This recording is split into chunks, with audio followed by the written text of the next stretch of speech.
এই জাদুবিদ্যা সত্য। এবং এখনকার অনেক ভণ্ড যে কবিরাজগুলো বের হয়েছে, এরা জিনকে তাবে করে নিয়ে এই জিনদের মধ্য দিয়ে মানুষের মধ্যে জাদু ছড়িয়ে দিয়েছে, এবং এর ফলশ্রুতিতে বহু পরিবার ধ্বংস হয়ে যাচ্ছে। এই জাদুবিদ্যা সত্য। আরো একটা জিনিস সত্য, নবী সাল্লাল্লাহু আলাইহি ওয়াসাল্লাম বলেছেন ইন্না আইনাল হক, চোখের নজর সত্য। নবী করিম সাল্লাল্লাহু আলাইহি ওয়াসাল্লাম বলেছেন চোখের বদনজর সত্য। এই যে আমরা বলি ফেসবুকে এত বেশি ছবি দিয়েন না ভাই, ছবি তুলেন না, ছবি তুলেন না, বারবার যে বলি নিষেধ করি। কারণ কি জানেন? একটাই কারণ, বিকজ চোখ লাগাটা সত্য। মানুষের চোখ লাগে, এই কথা শুনলে অনেক মজুমদাররা হাসবে না?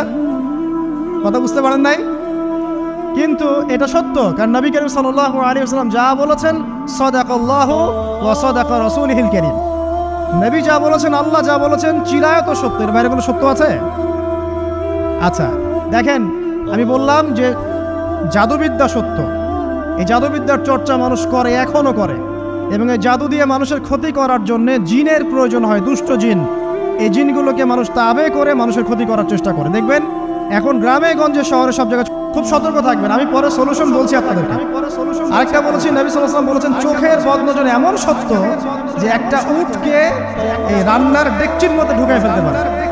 একটা উট খুব সুন্দর ভালো, আপনি দেখছেন মাশাআল্লাহ বলেন নাই, নজর লেগেছে, উটটা মারা গেছে দেন, তারপর তাকে জবাই করে খেয়ে ফেলতে হয়েছে। একজন সাহাবী গোসল করছিলেন, গোসল, এটা হাদিসে সহিহ।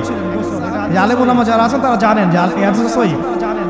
একজন সাহাবী গোসল করছেন, তার গায়ের চামড়াটা খুব সুন্দর ছিল, একদম স্কিনটা অনেক সুন্দর থাকে না এমন কিছু মানুষ?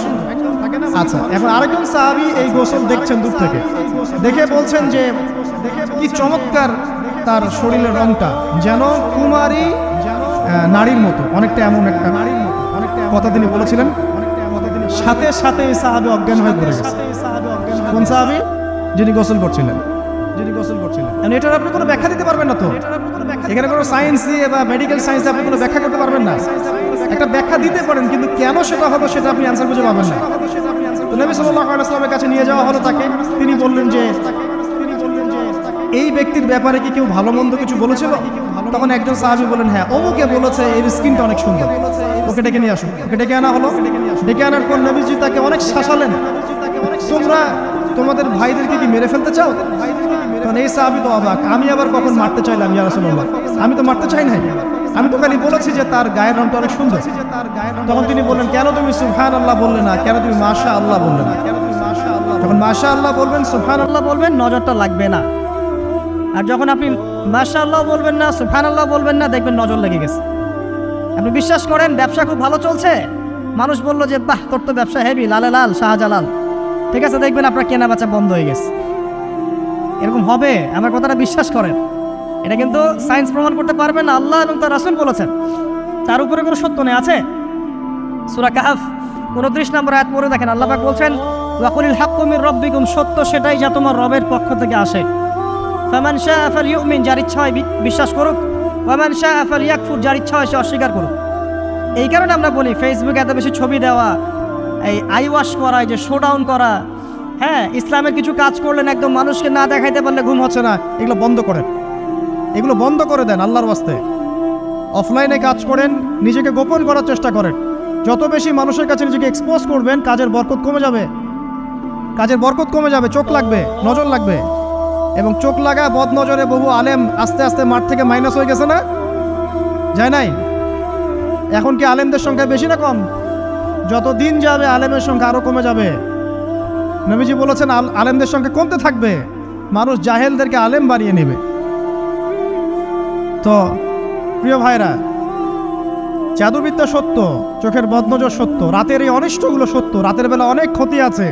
এই জন্য নবীজি বলছেন বাচ্চাদেরকে বাইরে বের করো না, এবং তোমরা রাত যখন গভীর হবে তখন এদিক ওদিক ঘোরাফেরা করো না। দেখবেন রাত যত গভীর হয় আমাদের শহরগুলো তত জীবিত হয়, তাই না? রাত যত গভীর হচ্ছে শহর তত জীবিত হয়। চায়ের দোকানে আড্ডা বেশি, ওই সিনেমা দেখছে, টিভি দেখছে, ক্যারাম খেলছে, লুডো খেলছে, ঘুম নাই। ঘুম তখন ফজরের আগে, ফজরের নামাজ কিন্তু নাই, ফজর ঠিক আগে আবার ওই যে জোহরের নামাজের সঙ্গে করতেছে। এখন আমাকে বলেন, এরকম জেনারেশনকে দিয়ে কি আসলে ইসলামের কোনো খেদমত হবে? আচ্ছা, নবীজি রাতের বেলা আর্লি ঘুমাতেন। আল্লাহ পাক আমাদের সবাইকে তাড়াতাড়ি ঘুমানোর তৌফিক দান করেন। হ্যাঁ, আপনি ইলম চর্চা করলে রাত জেগে থাকতে পারেন, আপনি যদি জ্ঞান চর্চা করেন, রাত জাগতে পারেন, আপনি কোনো গবেষণা করছেন, নামাজ পড়ছেন বা কোরআন হিফজ করছেন, আপনি রাতে আর্লি উঠবেন, এটা আলাদা বিষয়। কমনভাবে আমাদের এই যে ফেসবুক, ইউটিউবিং ইত্যাদিতে আমরা লিপ্ত থাকি, সারা রাতটা কাটাই আড্ডাবাজি করে, এগুলো বন্ধ করতে হবে। এগুলো বন্ধ না করলে ফিজিক্যালি আমরা মানে সুস্বাস্থ্যের অধিকারী হতে পারবো না। সারা দিনটা আমাদের একটা কি বলবো অলসতার ভাবে যাবে এবং দিনের বেলা কাজগুলো ব্যাহত হবে। এতে করে আমাদের উম্মার এই পুরো বড় যে তরুণ প্রজন্ম আছে এদেরকে আপনি সম্পদে পরিণত করতে পারবেন না। তাই এই সিস্টেমটা চেঞ্জ করা দরকার। নবীজি রাতের বেলা এই সূরা বাকারার শেষ 3টা আয়াত তেলাওয়াত করতেন। আমরা করবো ইনশাআল্লাহ। আরেকটা আমল বলে দেই, নবী করিম সাল্লাল্লাহু আলাইহি ওয়াসাল্লাম রাতের বেলা সূরা মুলক তেলাওয়াত করতেন। কোন সূরা? এটা কোন সূরা? তাবারাকাল্লাযী বিয়াদিহি, কয়টা আয়াত আছে? 30টা আয়াত আছে। নবীজি বলেছেন সাল্লাল্লাহু আলাইহি ওয়াসাল্লাম, এই সূরা আপনাকে কবরের আযাব থেকে বাঁচাবে। কবরের আযাব থেকে তো ভাই বাঁচা খুব সহজ নাকি? আমাদের মধ্যে এমন কেউ নাই, শোনে, আমাদের মধ্যে এমন কেউ নাই আলেম জালেম মুফতি মুহাদ্দিস রাজনৈতিক নেতা পলিটিশিয়ান বিরোধী দল তারপরে যে সরকার দল যে আছে না কেন কবরের শাস্তি ফেস করবেন এমন একটা মানুষ নাই, কেউ নাই পৃথিবীতে।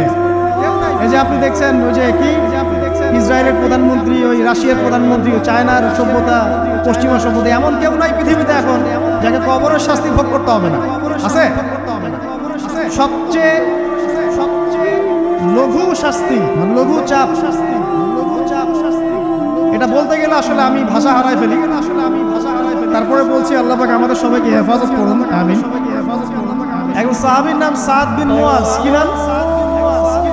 নবী করিম সাল্লাল্লাহু আলাইহি ওয়াসাল্লামের সাথে একদম ডান হাত হয়ে যুদ্ধ করেছেন দীর্ঘদিন।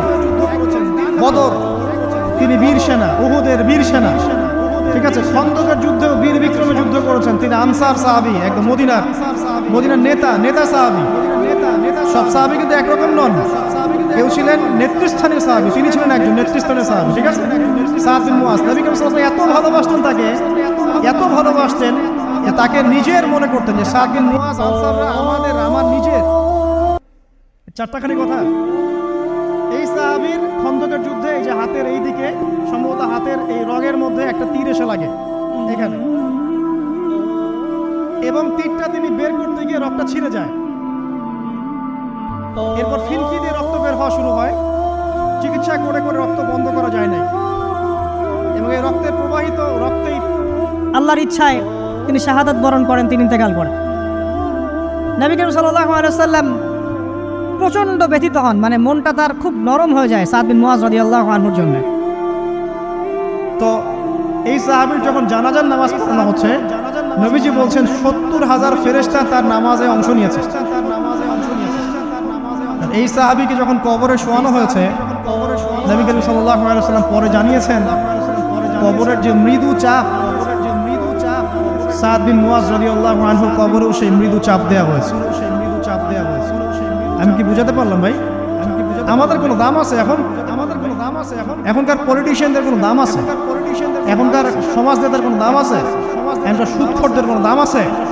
এই ঘুষখোর দুর্নীতিবাজদের কোনো দাম আছে? আমরা যারা কাঠমোল্লা হয়ে আছি আমাদের কোনো দাম আছে? সাদ বিন মুয়াজ রাদিয়াল্লাহু আনহু যদি কবরের শাস্তি তাকে না ছাড়ে, প্রশ্নোত্তর পর্ব তাকে না ছাড়ে, আমরা পার পাবো?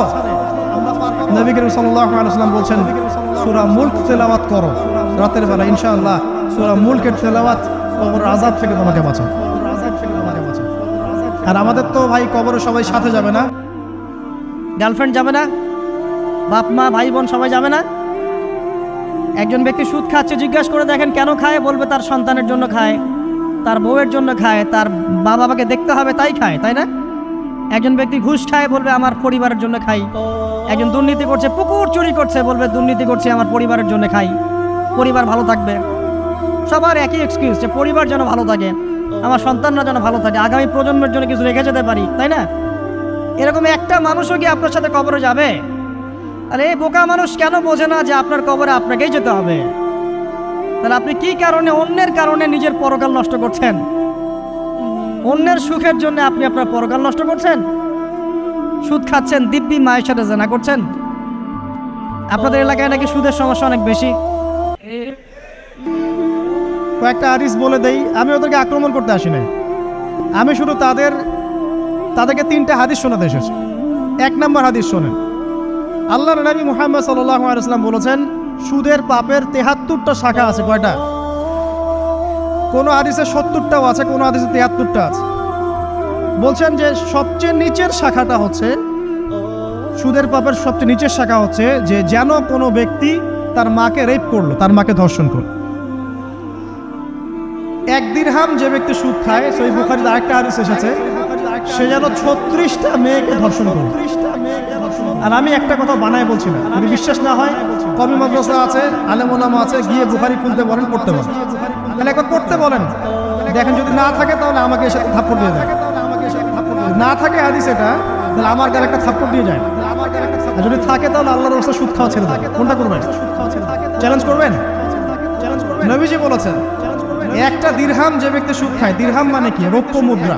এটা এখন দেখতে পারবেন না, জাদুঘরে আছে।